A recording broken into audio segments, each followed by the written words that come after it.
Hey everybody, welcome to MT Guitar. Thank you so much for joining us today and hanging out. We're doing a 12-bar blues lesson, both rhythm and lead. I'm going to be covering a few ways to play the 12-bar blues, how to know where the chords are, different ways you can strum it, and also I'm covering all the lead licks that I did in the intro.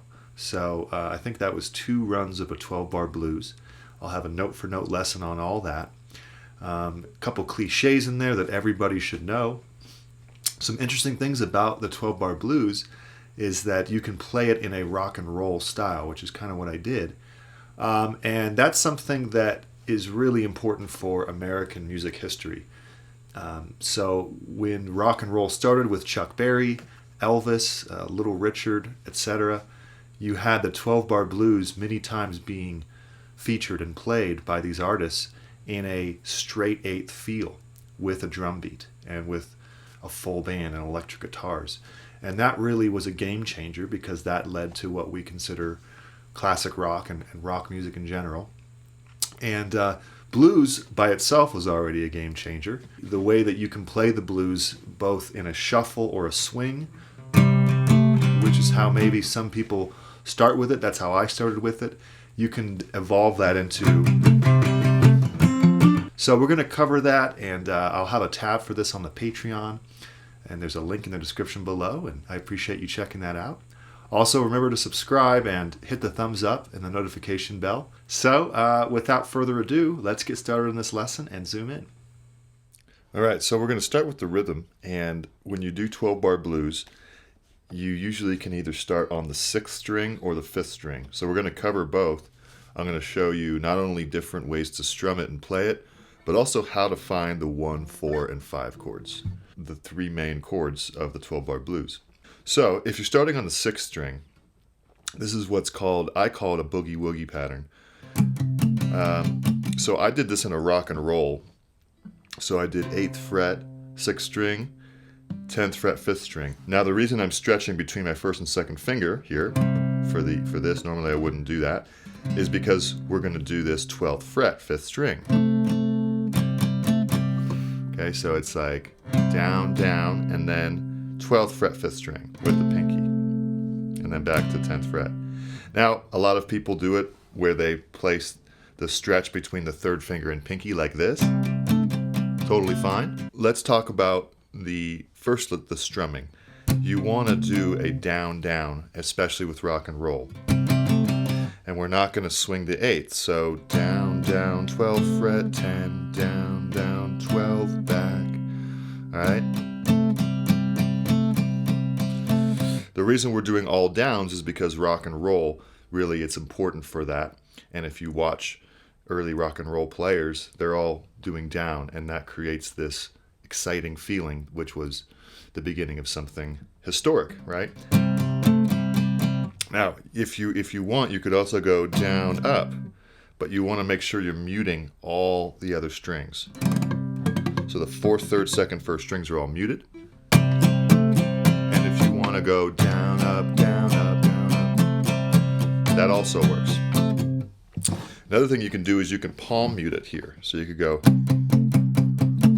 meaning put your palm near the bridge, and you get this real cool sound, especially with electric. It's really nice.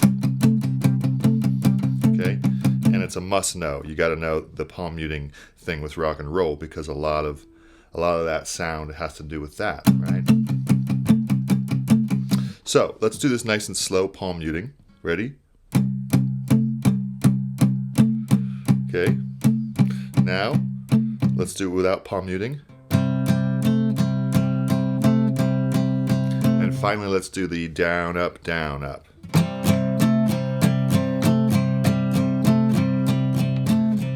They all have a slightly different feel. So there you go, there's the strumming. Let's talk about the 12-bar blues. You have a 1 chord, a 4 chord, and a 5 chord. So the 1 chord is C7, the 4 chord is F7, and the 5 chord is G7. There's 2 ways I'll describe knowing that, how to know that. The first way is simply you count up the scale. 1, 2, 3, 4. There's your 4th note, which is F. 1, 2, 3, 4, 5. There's your fifth note of the scale, and that's G7. The other way, which is probably what I would recommend, especially if you're a little bit overwhelmed with thinking about the notes and trying to memorize all the notes on the fretboard and the scales and all that, is to simply know that if you start on the 6th string, you can go to the 4 chord by, and when I say 6th string, I mean that the root is right here, 8th fret. That's our C bass. We can play the 4 chord on the same fret down a string. Right there. Kind of nice. The guitar is tuned in fourths, except for the 3rd and 2nd strings here. So we don't have to worry about that right now because we're just doing a nice bass boogie-woogie pattern. So you have the 4th of any key on the same fret if you go down a string. And by down a string, I mean literally down. You would go here, right? For the 4 chord, that's your F7. What about the 5? Well, the 5 is always going to be 2 frets up from the 4. So you're going to just go up 2 frets. And that's going to be your 1, 4, 5. Okay? Now if you start on the 5th string, here's our C. All right? Just like a C chord, but here's our C bass. It's going to be a bit bigger of a stretch here because the frets are bigger. There's our 1 chord. For the 4 chord, we can't do the same fret thing. We could, but we want to go up to the bass string. So we have to go down 2 frets. So we go to the 1st fret. There's our F. And then we go back to the 1 chord. Now for the 5 chord, it is the same fret up a string. By up a string, I mean literally up in terms of direction. It's going down in pitch, but up in direction. So that's the 5 chord. Same fret. Down 2 frets for the 4 chord. Back to the 1. So no matter if you start on the 6th string or 5th string, the 1, 4, 5, which is essential for blues and many other things, you can know that if I'm on the 6th string, it's same fret, down a string, and 2 frets up. If you start on the 5th string, it's not same fret, it's 2 frets down, string up, and then same fret for the 5. Okay, now the form of the 12-bar blues. Let's go back to here because it's a little more comfortable with the smaller frets. The 12-bar blues deals with 1, 4, 5 in a certain order. So the most basic way is 4 bars of 1. So let's count it out really slow here. 2, 3, 4. 1, 2, 3, 4. There's a bar. 2. There's 2 bars. 3. There's 4 bars. Now we go to the 4 chord for 2 bars. There's a bar. Here's a second bar. Okay, so that's 4 bars of 1, 2 bars of 4. Now 2 bars of 1. 1, 2, 3, 4, 2, 2, 3, 4. So we've done 8 bars. Now the last 4 bars of the 12-bar blues is called the turnaround. That's 1 bar of 5, 1 bar of 4, 1 bar of 1, 1 bar of 5. Okay, why don't we do the 12-bar blues together at a medium tempo? Okay, ready? 2, 3, 4, 1 chord. Down, down, down, down. Here's 4 bars. Here's the 4 chord. 2 bars. Back to 1 chord. Getting ready for our turnaround. 5, 4, 1, 5. Done. Okay, so that's something that you want to get under your fingers. It's a good warm-up, honestly, especially at the beginner level. This is like jamming 101. I remember jamming with my friends. They kind of knew the 12-bar blues. We all would play it. It's a form that's very easy to memorize, right? So learn that, memorize it. Now we're going to switch gears to the lead, all the lead riffs I was playing. So you're going to go up to the 12th fret 3rd string, 11th fret 2nd string, and you're going to do 3 times down with a little slide from the fret below like this, and then repeat. Okay, so that's 2nd and 3rd fingers here, a little slide up to 12 and 11. Okay, now go to 10 and 10, 2nd and 3rd strings, then 10 4th string, and then 8 and 8 with a hammer on to 9 3rd string. So that's little slower.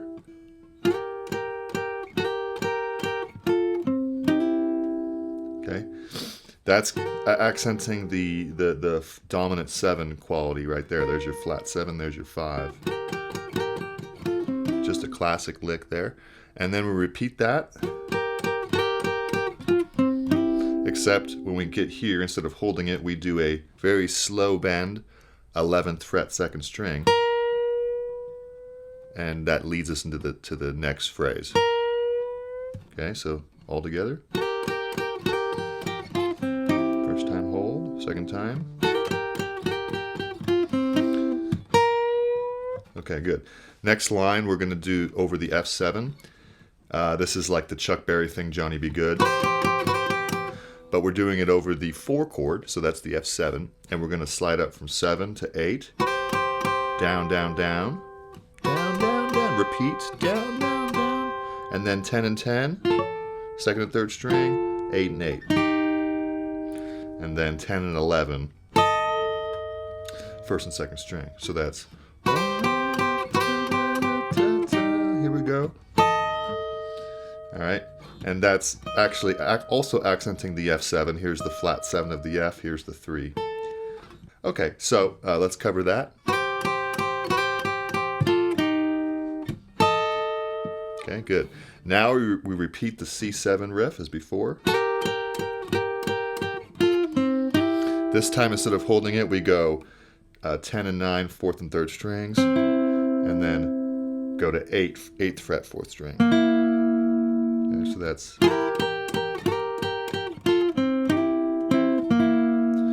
Alright, let's do that whole line. Ready? And... Alright, good. Now we've reached the turnaround here. We're going to do the G dominant 7 shape here, so that's slide up to 7 and 6, down twice, and then 5 and 5, 5, 5th fret 4th string, and then a 3 and 3, hammer on to 4th fret. So, okay, and then 5 again, and then 5 again, and then same thing, but 2 frets down, so now 5 and 4, but anticipate it, so that's 5 and 4, down, 3, 3, 3, 1 hammer on the 2, 3. Let's take that from the G7 here.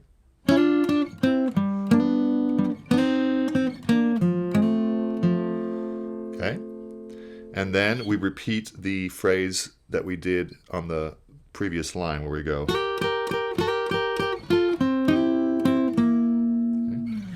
So let's take that whole line. All right, ready?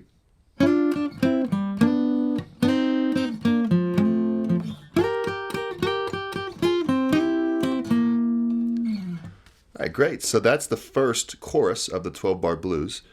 All the lead licks, and these are really good things to master. Now the second chorus is a little more pentatonic based, a little more having to do with bending and stuff. So let's do that. We're going to basically be in the C blues scale, which, you know, you have the pentatonic scale and the blues scale adds that flat 5. I have other lessons where I talk about the pentatonic scale if you want to look that up. Let's cover this. We're going to do 11 to 8 pull off. Okay. I do with the pinky. 11 to 8 pull off 2nd string. And pulling off is something I'd also like to teach later, where you're going to really hear the snap of that note. Not easy, but important. And then full note bend on 11 to 8. So pull off, full note bend, and then 8. So when you bend, you want to make sure your fingers are beneath the frets. So I have all my fingers supporting that. And I'm putting my pick on the 3rd string so I don't hear the string noise. Then I release the 1st finger and go to 8th fret 1st string. Something you should practice slowly if this is a new technique for you. All right. Then 11, 8. Now a quick 11 to 10 slide on the third string with the third finger to 8. Then 10th fret, 4th string twice. Okay, let's do that. So then it's going to be 11 to 8 pull off, 11 to 8 pull off, just like before, except this time we go straight to the 11 to 10, quick slide here, third string, kind of like a grace note, 8, 10 to 8 pull off, and then you're going to bend the third string 10th fret. It's going to be a wound G on acoustic, so you can't really bend it that much. It's okay, just bend it a little bit. And then 8th fret, 2nd and 1st string, 11th fret, full note bend, 8th fret, 1st string, and then 11, 8. And then you end it with a bend there for the next line. So before we talk about that last bend, let's cover this whole line nice and slow. Ready?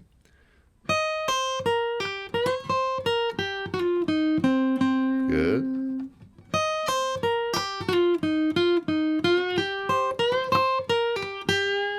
All right, then you end this line with this bend. It leads into the next line. And it's going to be tough to bend it the whole way, so you just kind of bend like to this note, which is fine. And then unbend it, and then go 8, 10.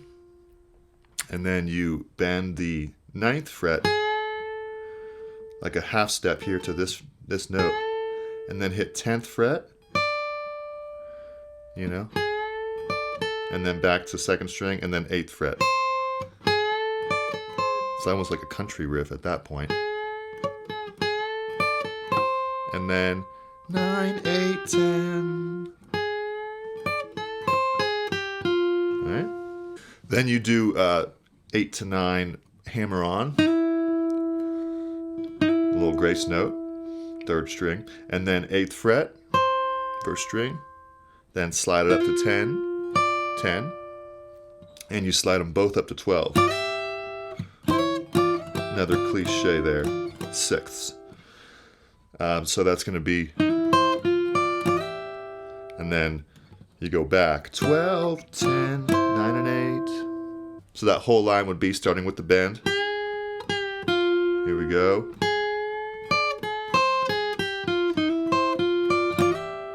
All right.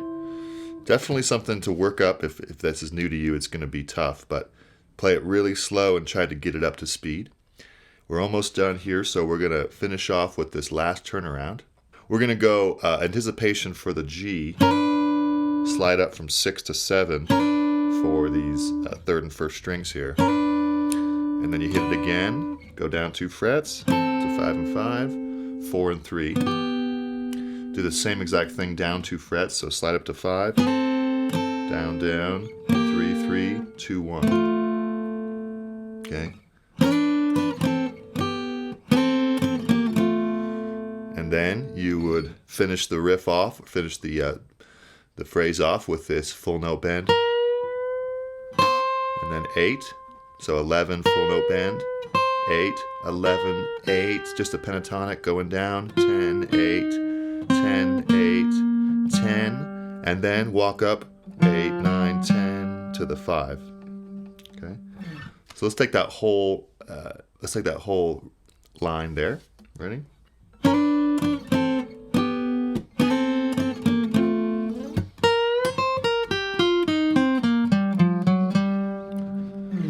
All right, there you go. So you have two choruses of lead riffs, and you have the 12-bar blues. Like I said in the intro, it's very important to also improvise blues. So you want to consider that you know you learn these riffs, and that's great, and then make your own. And it's a lot of fun to do that. Just mess around with the minor pentatonic. Also mess around with the dominant 7 shapes that you can find, and above all, have fun. Jam this out with your friends or with a backing track. And let me know if there's any questions. Enjoy. All right, well done, everybody. Definitely a lot of fun, and the blues is a must-know. So have fun with this. You know, go ahead and jam this out. Try your own riffs and just see what comes out. Blues is meant to be improvised as well. So hope you had fun. Go ahead and subscribe to MT Guitar, and looking forward to next lesson. All right, take care. Bye.